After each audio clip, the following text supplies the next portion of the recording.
মায়ায় বেঁধেছ আমায়। এখনো 1 মাসও হয়নি মন্দিরটা উদ্বোধন হয়েছে, একদম নতুন। বুকে ধরে রাখো আরো কাছে থাকো। বুক স্টল, মন্দির অফিস, ঠিক আছে, ওটা বিবেকানন্দ হল, ওটা উদ্বোধন হবে পরে। এগুলো হচ্ছে জেনারেল টয়লেট। বুকে ধরে রাখো আরো কাছে থাকো। আছে থাকার ব্যবস্থাও। ভালোবেসে ফেলেছি তোমায় ওগতি। নমস্কার বন্ধুরা, আরও একটা নতুন ভিডিওয় সবাইকে অনেক স্বাগত জানাই। আশা করি আপনারা সবাই খুব ভালো আছেন, সুস্থ আছেন। আমি আজকে আপনাদের একদম সদ্য উদ্বোধন হওয়া নতুন একটা মন্দিরের সন্ধান দিতে এসেছি। তো এখানে আছে থাকার ব্যবস্থাও, চাইলে আপনারা এই মন্দিরে এসে 1-2 দিন কাটিয়েও যেতে পারেন। আর আছে দুপুরের ভোগ প্রসাদেরও ব্যবস্থা। তো চলুন আর দেরি না করে ভিডিওটা শুরু করা যাক। ভিডিওটা পুরোটা দেখুন, দিয়ে দেবো সমস্ত রকম ইনফরমেশান ভিডিওর মাধ্যমে। আমি আজকে এসেছি শ্রী রামকৃষ্ণ সারদা মন্দিরে। একদম শুরুতেই যেটা বললাম, একদম সদ্য উদ্বোধন হওয়া হচ্ছে এই মন্দিরটা। মন্দিরে যাওয়ার পথেই দেখবেন দেওয়ালে এইরকম শ্রী শ্রী মা সারদা দেবী, শ্রী রামকৃষ্ণ দেব এবং স্বামী বিবেকানন্দের বাণীগুলি এখানে লেখা আছে। তো চলুন পুরোটা আপনাদের ঘুরে দেখাই। তো এই যে আমি এই রাস্তা ধরে আসলাম, আর দেখতে পাচ্ছেন এই সামনেটা গাড়ি রাখা আছে। আপনারা এখানে গাড়ি পার্কিং করতে পারবেন যদি গাড়ি নিয়ে আসেন। তো এখানে আসলে আপনারা দেখতে পাবেন এখানে আছে শ্রী শ্রী মায়ের বাগান। মানে এই জায়গাটা একটা সুন্দর করে বাগান তৈরি করার পরিকল্পনা রয়েছে, সেটা এখনও হয়ে ওঠেনি।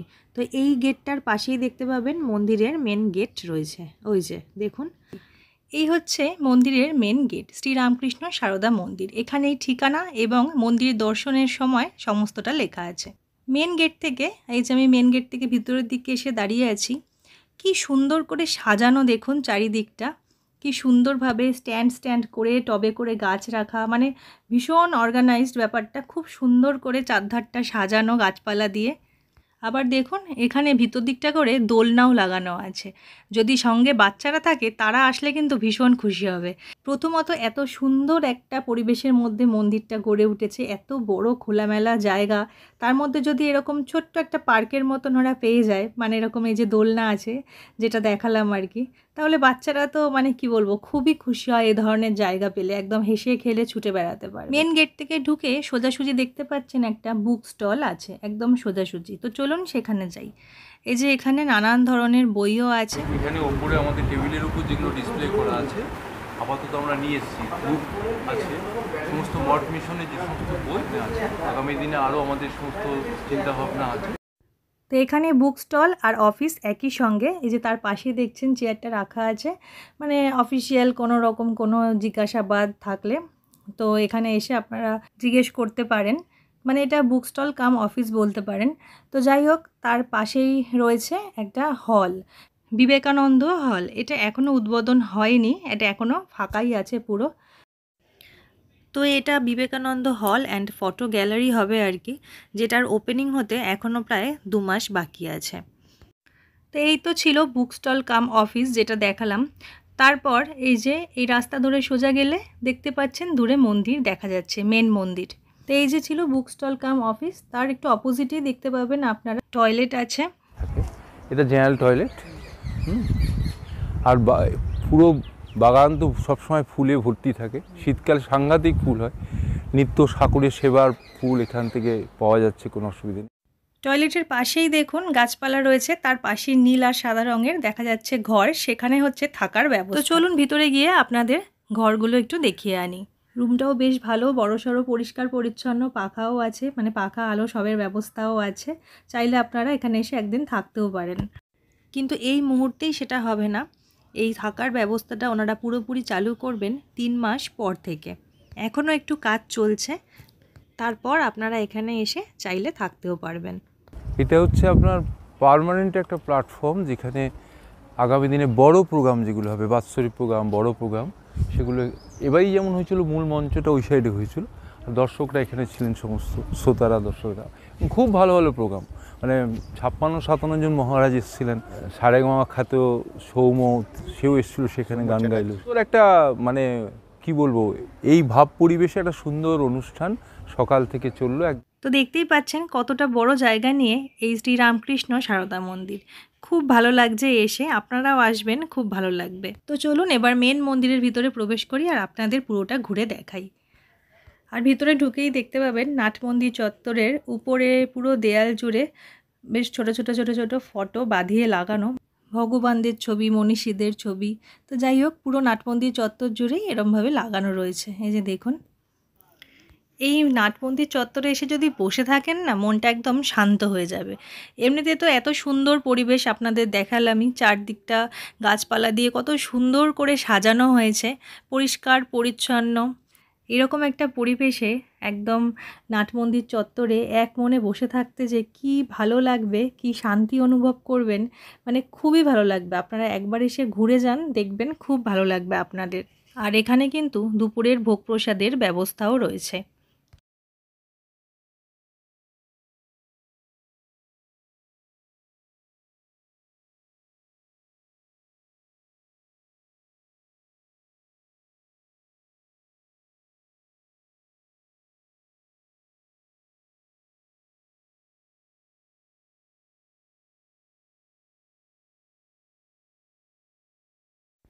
এই যে দেখুন, এখানে শ্রীরামকৃষ্ণদেব, মা শারদা এবং স্বামী বিবেকানন্দের পটচিত্র খুব সুন্দর করে সাজিয়ে রাখা আছে এখানে। খুব ভালো লাগছে। আপনারা যদি এখানে পুজো দিতে চান তাহলে কিন্তু পূজা সামগ্রী নিয়ে আপনাদের 9টার মধ্যে চলে আসতে হবে। এখানে 10টার সময় পুজো হয়। মন্দির দর্শনের সময় হচ্ছে সকাল 7:30 থেকে দুপুর 12টা পর্যন্ত এবং বিকেল 4টে থেকে আবার সন্ধ্যা 7:30 পর্যন্ত। বারবার আমি একই কথা বলছি যে সত্যি খুব সুন্দর করে চারিপাশটা সাজানো। তো এই হচ্ছে থাকার জায়গা, যে দেখালাম। এখানেই আপনারা দুপুরের ভোগ প্রসাদও পাবেন।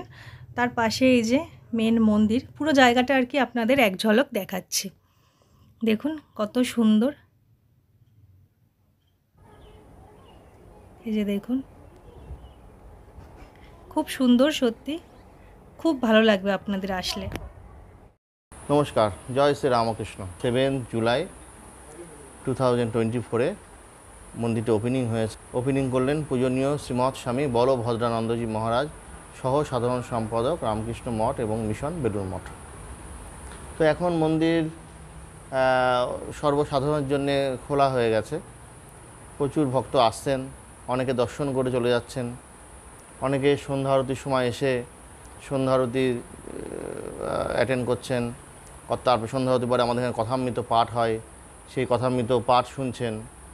হ্যাঁ, ফলে আমাদের একটাই উদ্দেশ্য হলো যে মানুষকে ঠাকুর মা স্বামীজি মুখী করা, অর্থাৎ ঠাকুর মা স্বামীজির যে আদর্শ, সেই আদর্শমুখী করা হলো আমাদের বলতে পারেন মূল উদ্দেশ্য। কারণ আমি নিজে ঠাকুরমা স্বামীজি দীক্ষিত, আমি পরম পূজনীয় শ্রীমৎ স্বামী প্রভানন্দজি মহারাজের দীক্ষিত। তাদের চরণ ধরে, তাদের শ্রীচরণ ধরে থাকলে আমরা উদ্ধার হতে পারবো এবং মানসিক সুখ শান্তি সব লাভ করতে পারবো। এই চিন্তাভাবনা থেকেই মন্দিরের সূচনা, শুভ সূচনা আপনি বলতে পারেন। এখন মন্দিরটা প্রথমত ছিল একটা কারখানা ছিল, এখানে প্রচুর গাছপালা ছিল, ফুলের গাছ, ফলের গাছ, এমনি গাছ। তো আমরা এমনি ঠাকুরমা স্বামীজির দীক্ষিত, তা প্রথমে একটা টিনের একটা ঘর করা হয়েছিল যাতে এসে প্রচুর ফুল ফোটে, ফুলটা ঠাকুরমা স্বামীজির চরণে যাতে দিতে পারি। তারপরে সেইটা থেকে যে না, এরকম মন্দির করলে হবে না, একটা মন্দির করতে হবে। সুতরাং সেই চিন্তাভাবনা থেকেই এই মন্দির করা। এবং মন্দিরটা যখন সম্পূর্ণ হলো তখন চিন্তাভাবনা করা হলো যে না, এই জিনিসটা পুরোটাই ঠাকুরমা স্বামীজির কাজেই এটা নিয়োজিত থাকবে। তখন এই আমাদের এখানে যে বিজনেসটা ছিল, সেই বিজনেসটা শিফট করে অন্য জায়গায় দিয়ে দেওয়া হলো। আর এটা এখন সম্পূর্ণ ঠাকুর মা স্বামীজির জপ, তারপরে আপনার শাস্ত্রপাঠ, হ্যাঁ, আধ্যাত্মিকতার একটা পাঠ থাকবে। আমাদের এখানে মন্দির খোলার সময় আছে সকাল 7:30 থেকে 12টা পর্যন্ত, আর বিকেল 4টে থেকে সন্ধ্যা 7:30 পর্যন্ত। সকাল 7:30 থেকে মন্দির ওপেন হলো, তারপরে আমাদের পুজো হয় এখানে সকাল 10টার সময়। আচ্ছা, 10টার সময় পুজো হয়ে গেল, তারপরে 12টার সময়, এই 12:30টার সময় আমাদের এখানে প্রসাদের ব্যবস্থা আছে। প্রসাদ পেতে গেলে আপনার আগের দিন রাত্রে অথবা সকাল 9টার আগে আপনাকে ফোন করে, আমাদের অফিসে আমাদের এখানে 2টো ফোন নাম্বার আছে, সেই ফোন নাম্বারে ফোন করে জানাতে হবে। ফোন নাম্বার দুটো আছে, আমি বলেছি 9432265372, আর একটা নাম্বার 9830005335। আবার বলছি 9432265372, আর একটা 9830005335। এই দুটো নাম্বারে ফোন করে, যে কোনো একটাতে ফোন করে রাত্রে অথবা পরের দিন সকাল 9টার আগে ফোন করে যদি বলেন আমরা 5 জন আসছি বা 10 জন আসছি, আমরা দুপুরে প্রসাদ পাবো। প্রসাদ পেয়ে এবার ধরুন মন্দির তো 12টার সময় বন্ধ হয়, 4টের সময় আমার মন্দির খোলা হয়। 6টা 25 থেকে এখানে সন্ধ্যা আরতি শুরু হয়। সন্ধ্যা আরতি হয়, হ্যাঁ, তারপরে মায়ের এখানে গান করেন, সন্ধ্যা আরতি পরে কথামৃত পাঠ হয়, তারপরে প্রত্যেককে প্রসাদ দেওয়া হয়, দিয়ে আজকে মোটামুটি আমাদের মন্দির আবার বন্ধ হয়ে যায়। দুপুরবেলা ওই 12টা থেকে 12:30টার মধ্যে আপনাদের ভোগের প্রসাদ এখানে বিতরণ করা হবে। ভোগের প্রসাদে দেওয়া হয়েছিল অন্ন, 2 রকমের সবজি, ডাল, পায়েস।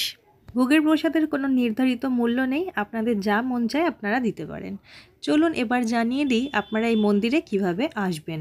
এই শ্রীরামকৃষ্ণ সারদা মন্দিরটা হচ্ছে চুঁচুড়ায়। হাওড়া থেকে ব্যান্ডেল অথবা বর্ধমান মেন লাইনের ট্রেন ধরে আসতে হবে চুঁচুড়া স্টেশন। সেখানে 3 নম্বর প্ল্যাটফর্মের দিক থেকে বেরালে পেয়ে যাবেন এরকম অটো বা টোটো। সেখান থেকে অটো ধরে বলতে হবে সুগন্ধা মোড় বা দিল্লি রোড, ভাড়া পড়বে 10 টাকা। এই যে চলে এসেছি আমরা দিল্লি রোডের সামনে, ডান দিকে চলে যাচ্ছে দিল্লি রোডের দিকে, আর বাঁ দিকে যাচ্ছে ডানকুনির দিকে।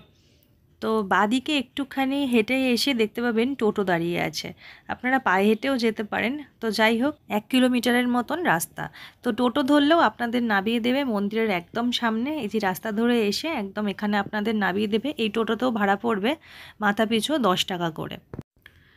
তারপর এই যে এই রাস্তা ধরে এগিয়ে গেলেই আপনারা পেয়ে যাবেন শ্রীরামকৃষ্ণ সারদা মন্দির। তো যেমনটা আপনাদের বললাম 7ই জুলাই মন্দিরটার উদ্বোধন হয়েছে, এখনও 1 মাসও হয়নি মন্দিরটা উদ্বোধন হয়েছে। আমি সবাইকে বলবো একবার এসে এখান থেকে ঘুরে যান। খুব সুন্দর পরিবেশের মধ্যে মন্দিরটা গড়ে উঠেছে, আপনাদের খুব ভালো লাগবে।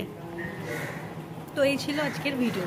আপনাদের আশা করি ভিডিওটা খুব ভালো লেগেছে, আমার তো খুবই ভালো লেগেছে। জায়গাটা খুব সুন্দর, পরিবেশটা আর কি খুব সুন্দর, আর মন্দিরটায় আসলেও আপনাদের খুব ভালো লাগবে। তো সবাইকে বলবো একদিন এসে এখান থেকে ঘুরে যান, দেখবেন আপনাদেরও খুব ভালো লাগবে। তো চলুন আজকের জন্য এতটুকুই, আবার দেখা হবে আপনাদের সঙ্গে অন্য কোনো মন্দিরের সন্ধান নিয়ে। ততদিন সবাই ভালো থাকবেন, সুস্থ থাকবেন।